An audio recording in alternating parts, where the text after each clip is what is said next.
Hey folks, Chris, Kentucky Woodsman. If you follow my channel, you know that the last video I put up was a blacksmithing video where I was using a what I called a poor man's forge, and it was made out of an old charcoal grill. It had a blower on it. Well, I have since got a little bit motivated, and I've started working on another forge, and I think this one will be a lot better. I think it will work a lot better, and it definitely will be a lot more heavy duty and probably a little more user friendly too. So I'm still in the process of building it. I'm going to take you along as I build it. I'm not going to sit here and say that it's not going to have some mistakes on it. A lot of them I probably won't find out until I fire it up the very first time.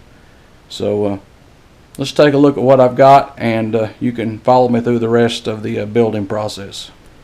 Okay, what I've done is I welded a stand up, and it's got a plate of metal on the bottom of it. Now I can already tell you this plate should have been heavier, but it was all I actually had access to at the time. So you know, you use what you got once again. It's also got a plate up here. I drilled holes through it, and I mounted a used steel. Now steel is the important word here. It's very important that you use steel in this project, because if you use aluminum, it's very likely not going to take the heat.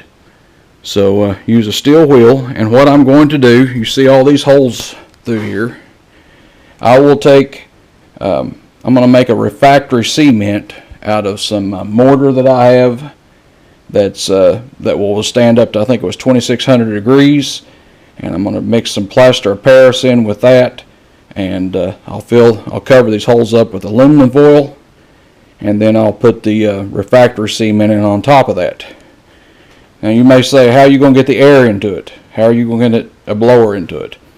Well, I'm going to drill through the center here, which will go down into this standpipe as you see here.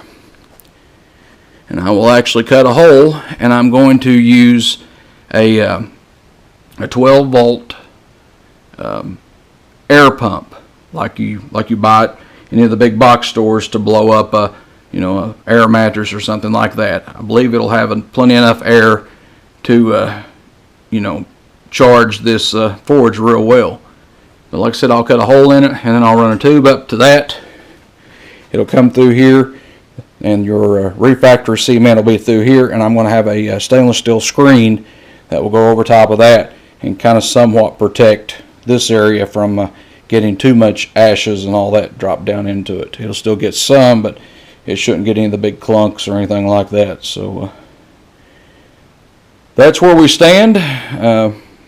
Like I said, I've already got this much of it done. The next step is to mix the refractory cement up and to get it lined inside the makeshift forge here.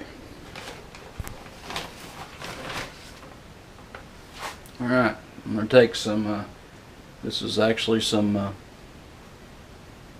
high strength mortar, masonry mortar. I'm going to mix this in here.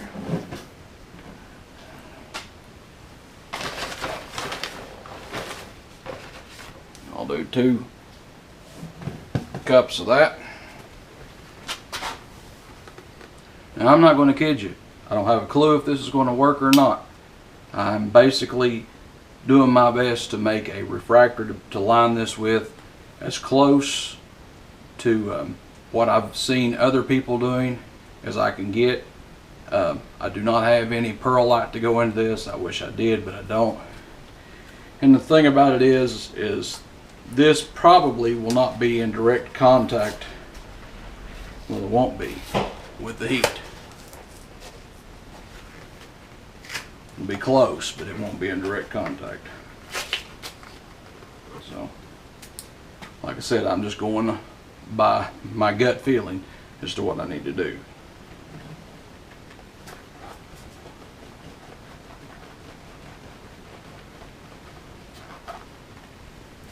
Well, as I said, I had the high strength masonry mortar, and then I've got plaster of Paris that I'm mixing in here too.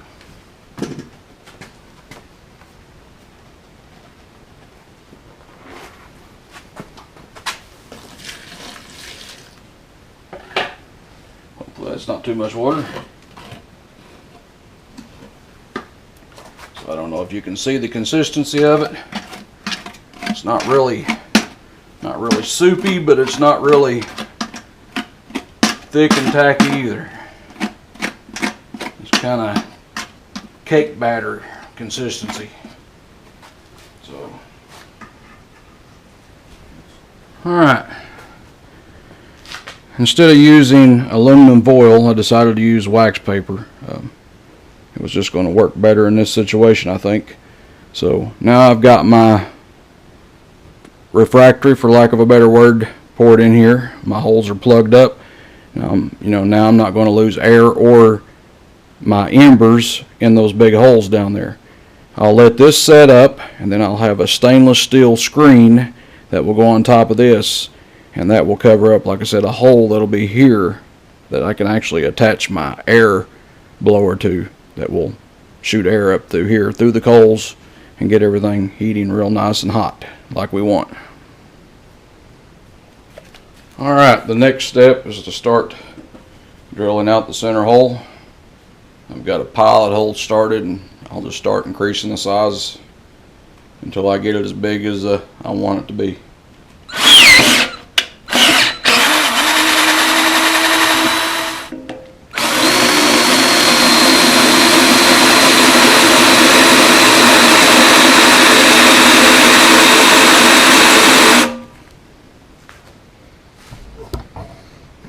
Okay, give you an idea of what we got here.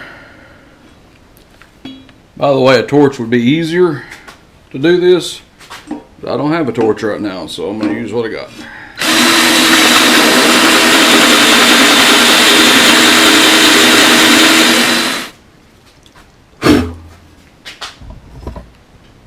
Okay, I think that hole is big enough to do what we need it to do.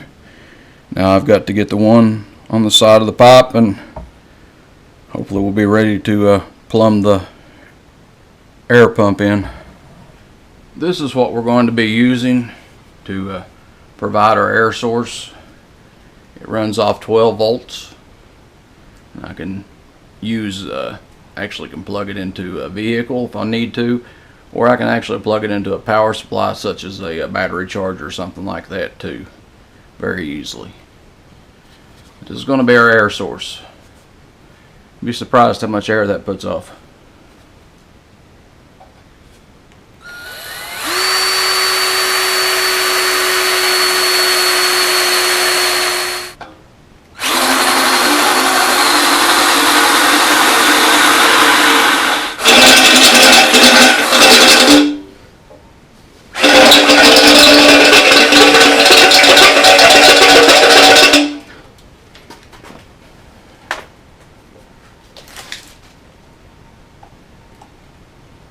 It's got it.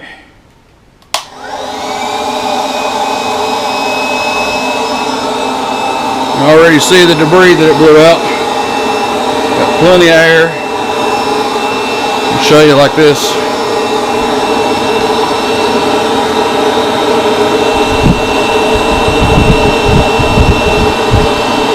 So we got good air. I told you I had a screen that I was going to put in here. And it's going to go in here just like so. Press that down.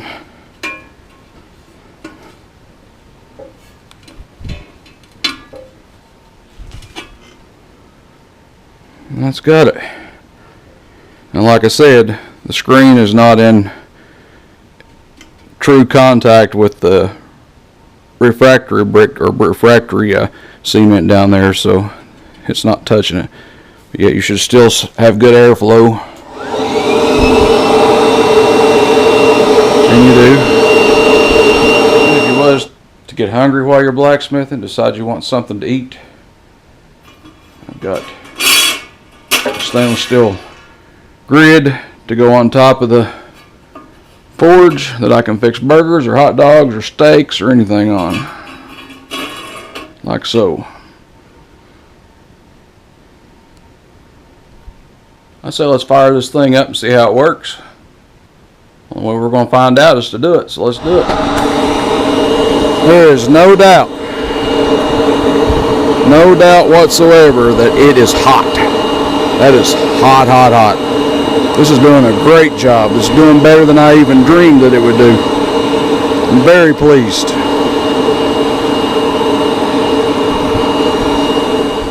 Okay, there's no doubt this forge is going to work really well. I'm going to go pick up a couple of 5-gallon buckets of Stoker coal to use as my heat source. And one other thing that I'm going to have to add to the forge will be some type of top to keep the heat in. Other than that, the forge couldn't be any better, to be completely honest. I'm really pleased with the way it's working. Doing an excellent job. And it doesn't look half bad either. Alright, next time you see the forge, we'll probably be trying to make a railroad spike knife or something. So, thanks for watching. We'll see you on down the trail.